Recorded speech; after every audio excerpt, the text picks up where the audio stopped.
Known quickly as building number 1. First Navy property built for Key West, finished in 1856 by the Corps of Engineers.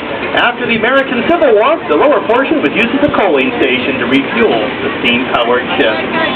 Next to it, just ahead of us on the right, you'll see a larger red brick building. That is the Customs House. Built in 1891, the building has also served as the post office and a federal courthouse. It was where they used to hear the early shipwreck salvage cases. It was also the site for the inquiry into the sinking of the USS Maine. Bill and I posed for that a few years ago. It was the sinking of the Maine as part of the Spanish-American War. Later led to Cuba's separation from Spain. Cuba's involvement in the war. To the far right side, you'll see that large brown building. In front, you'll see the red brick steps guarded by multiple cannons. This is Mel Fisher's Maritime Museum and his treasure exhibit. In the year 1622, two Spanish treasure galleons, the Nuestra Senora de Atocha and the Santa Margarita, sank about 30 miles west of here. During a hurricane, in 1985, Mel Fisher and his crew found some other load of the Atocha treasure. So far, over $400 million in gold, silver, and emerald jewelry has been recovered from the site. Much of that treasure is still on display at the back of the Mel Fisher building. If you choose to tour the building, be sure you go to the very end of the exhibit. At the very end, they have a large plexiglass container that allows you to physically pick up a 68-ounce bar of gold. It's one of over 1,900 that have been recovered from the shipwreck site. And what's really interesting is the ship is only about 1/3 salvage. According to the ship's manifest, there's still at least another $800 to $900 million of treasure left that has yet to be found. Now, as you can see, we've got a detour today, folks. Usually we go straight down Whitehead Street, and we have the Art and History Fair going on today. Now, when you're done with the train tour, if you're interested in arts and crafts, this is a great way to see some of our local artists showing some of their best and most unique work. Right down there's an entire 4 blocks of field, so it's quite extensive. The good news is we don't go down this street anymore as part of our regular tour. We did back in the early 1990s through the year 2002. This gives you a chance to show you the original location of Ernest Hemingway's favorite bar. Seen just ahead of us on the right, this was the original location of Sloppy Joe's Bar. It's easy to identify. It's a bright yellow building today. Today it bears the name as Captain Tony's Saloon. In 1937, they were going to raise the rent on this bar from $3 a week up to $4 a week. Joe Russell refused to pay the higher rent. He got everyone so stirred up they picked up their booze, bottles, and bar stools. They moved the bar a half a block to its new permanent location in 1937, where the bar has been open every day that's legal ever since. There really is a genuine Captain Tony person. He celebrated his 90th birthday this past July in 2007. If you stop inside the bar, you may see him. The best way to describe Captain Tony is he is an interesting character. We refer to him as an old salt. He worked in the latter years of the sponging industry. He's worked as a fisherman, a lobsterman, and just done anything to do with the sea. Captain Tony can tell you the way it used to be. And when you're done listening, he'll follow you. Make sure you hear everything he has to say. But he is a good guy, very interesting character. You have a few minutes to kill. He's an interesting person. Ask him about anything. He owns a hair salon. Isn't it on Duval? Now, just ahead of us on the far right corner is Duval Street, and that is the current location of Sloppy Joe's Bar. Been there successfully since 1937. As we go by, you'll see it is getting a bit of a makeover on the front, so we can't show you the webcam, but there is a live webcam. It runs 7/24. It even has a battery backup during the hurricane season. You can always check out the activities right here along Duval Street. And people always ask me, what is there to do along Duval Street? Well, I can tell you, you got to keep your eyes open. You never know if you're going to run into a pirate. There could be an alligator running in front of you. You just never know here on the island. So we do recommend you walk from one side of Duval Street to the other. It's 14 blocks, takes you 20 minutes if you don't stop. We call it doing the Duval crawl. We call it that because you start at one side, and you head down to the opposite side, and you come back, you hit all the bars on the opposite side of the street. That gives you plenty of time. Check out the local atmosphere and culture. Not only will you see a lot of culture, you'll see an awful lot of character. Here, how about a towel? The native characters here are referred to as a conch, and I'll explain to you why they have that name a little later in our tour, but you'll see that. You know, we are called the famous conch tour train as we are unique. Well, we only run in this historic city. Hang on, folks. We got a tight turn on a narrow street. Always adds for a little bit of excitement here. Now, this is the current location of Sloppy Joe's Bar on the left-hand side. Inside, you will find an excellent collection of memorabilia donated by Pauline. Hemingway's wife, while he lived here in Key West. Inside are some of his original manuscripts. And on the inside, you can see a little bit of the old history of the island, as he wrote many short stories. And one of them is called The Have and the Have Not, and a collection of 3 of these short stories talking about life in Key West during the final days of Prohibition and the early days of the Great Depression. Hey, folks, we're going to have to crane your neck to see this next attraction. Is down on the opposite block to my right. As we pass through the intersection, at the very end of the street, you will see the famous presidential gate. The history dates back to 1906, the year they were originally built. They weren't open for a president until 1912, when President Howard Taft first passed through them. Today, President Harry S. Truman is our most frequent visitor. You look right down in the middle of the art festival. You can see the presidential gates on the far right side.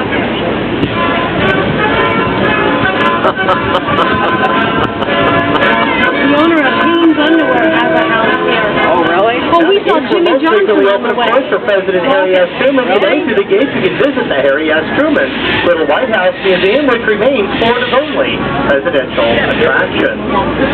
Now, we're going to get back on our normal route as we pull forward. If you look to the far right-hand corner, you will see a bright yellow building, 2 stories tall. This is the front facade. This is known as the Annie Baldwin House. As we look to the back, you'll see a staircase on the right. This is the original private school. Dates back to 1842. This is the oldest school in South Florida that's still standing today. The building was restored in 2 phases. The back portion was restored in 1984. The front portion was restored in 1987. If you look at the top of the 2nd-story porch right next to Old Glory, you will see the original bronze bell that was used to call the children back to class. We're going to take a right-hand turn, and we're going to get to show you one of our movie theaters. It is designed to be reminiscent of the movie theaters of the late 1920s, built in that Art Deco style that features the streamlined, modern line, the type of architecture that was once quite prevalent on the island. The theater is just ahead on the left-hand side. It's called the Tropic Cinema, wonderfully illuminated with the traditional neon lights on the side. Excellent type of programming as well. During the holiday season, such as Halloween, for example, they'll show the original Frankenstein, the original Wolfman, Dracula, just to kind of take you back 60 years to a simpler time on the island. And then they also show first night films there during the summer months. Excellent place. Andy, is the property outrageous here? Looking to the far left corner, just behind a tree with its hanging or aerial roots, that is a banyan tree. They're known for these roots to grow down to the branches. As soon as they touch the ground, a new trunk structure can form if left untrimmed and undisturbed. This particular tree is growing right in front of the U.S. Post Office. See on the right-hand side, here you'll see the large red brick building with the white. See the roots come down?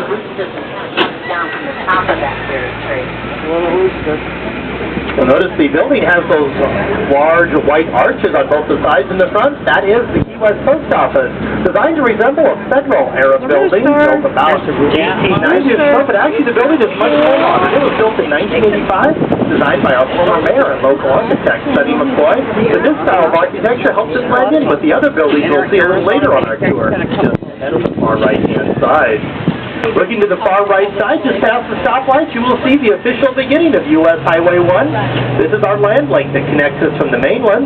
If you started right on this corner and you followed the U.S. Highway 1 signs for 2,209 miles, you would be at Fort Kent, Maine, right along the Canadian border, the end of U.S. Highway 1. We're not going to go quite that far. We're going to take a left-hand turn right here on Fleming Street. This was named for John Fleming. He was one of the original 4 founders of the island as a United States property. Along the street, you'll see many of the historical houses and different house styles. The first one we'd like to talk to you about is the home of Francisco Marrero. He was a wealthy cigar manufacturer, first came to Key West in the 1870s. He actually bribed his way out of a Cuban jail, left behind his Havana wife and family, stowed away on a boat, and arrived in Key West a couple of days later. He started a brand new family where he met and married his Key West wife, the second lady. Built for her the beautiful home you see just ahead on the right. It's sort of a lavender color with white trim, bright purple shutters. Today the house still bears his name as the Marrero Guest Mansion. Lived there quite successfully until 1903 when he was taken ill and died quite suddenly. Well, the Key West wife assumed she would inherit the house, the cigar factory, and the fortune. But that's when Mr. Marrado's secret finally surfaced. Turns out he had never legally divorced his first wife in Havana, Cuba. Through the grapevine, she heard that he had died a wealthy man in the United States, and arriving in Key West with her marriage certificate and a lawyer, she came to cash it in and collect what was rightfully hers. By the rights of the law, she was entitled to the wealth, and she took it all. Leave it to the a house, woman. the cigar factory, and the bank account. She even threw the Key West wife out into the streets, leaving her homeless and penniless she was. Today, you can even meet the ghost of the Key West wife. She's still seen at the house, wandering the halls of a home that she lost. Now, if you want to get a really good view of the second Miss Marrado, you can take our Ghost and Graveyards tour. They begin every night of the year at 8 p.m. and 9 p.m. right on the left-hand corner of this tall hotel we'll talk about later. The Graveyard Tours is a walking tour covering approximately 14 blocks, lasting just over an hour and 10 minutes. Takes you through the old historic downtown. If you're nervous or if you have a weak heart, I do not recommend this tour. If you like to have some fun and meet over 25 different sectors on the island, this is the tour for you. As mentioned, many of the other structures on our tour today, they're all part of our new Historic Preservation District. Key West enjoys one of the largest such districts in the country. There are over 3,000 structures in the Old Town area, and about 10% of them are currently listed on the National Register of Historic Places. Our city alone boasts the largest collection of wood frame structures in the state of Florida, and the largest collection of 19th century architecture of any one city in the United States. A great example of one building displaying all three characteristics is just ahead on the far right side. Kind of an aqua blue color with white trim and dark blue shutters, this is the Marquesa Cafe. Built in 1891 as a gentleman's clothing store, it's now run as a bed and breakfast with a little cafe on the bottom. You'll see two ladies standing just by the wooden front doors. If you look just to the left side of those doors, you'll see a small bronze plaque that places the building permanently on the National Register of Historic Places. It's a pretty building. Right next to the Marquesa, just ahead on the right, is our first house style. The building is gray with white trim on both the first and second story porches. This is called the Classic Revival from New England. As the name suggests, it was brought here by the New England settlers in the late 1700s. But almost immediately they began making modifications to the house for a tropical climate, adding larger windows for better airflow and a wraparound porch to shield the windows from the hot sun. This created the Bahama style of architecture seen on the left. A beige building with plum-colored shutters. Notice the white porch on the side as it wraps around in the front of the building. Later, this style became our most popular style. On the right, you'll see the large pink building. This is the current location of the Monroe County Library System. It moved to this site in 1959. That's where he lives. Right there? Just ahead of the right is our wonderful palm garden. We used to Added know to the Vermont still 1980s, there are lives over 40 species of palms imported from all around the Caribbean Basin. That is our outdoor meeting room. The library was right back there, across the street. Now, our very first house style dates back when this was still a British colony. Seen on the left side of the train, second little house in the corner, you'll see a little tiny white house right there. The original house was quite small, but just behind the house you'll see two smaller additions.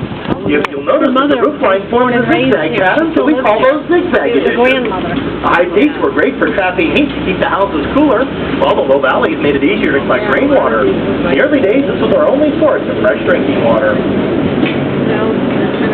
By the 1850s, the major export from Key West were sponges gathered in our warm, shallow water. By 1900, this had become close to $1 million business. A year later, in 1901, the large yellow building on the left corner was built. It was one of the many sponge warehouses on the island. The industry began in 1940, just 2 blocks to the left along the Key West Harbor. Here, small wooden sponge beds were docked.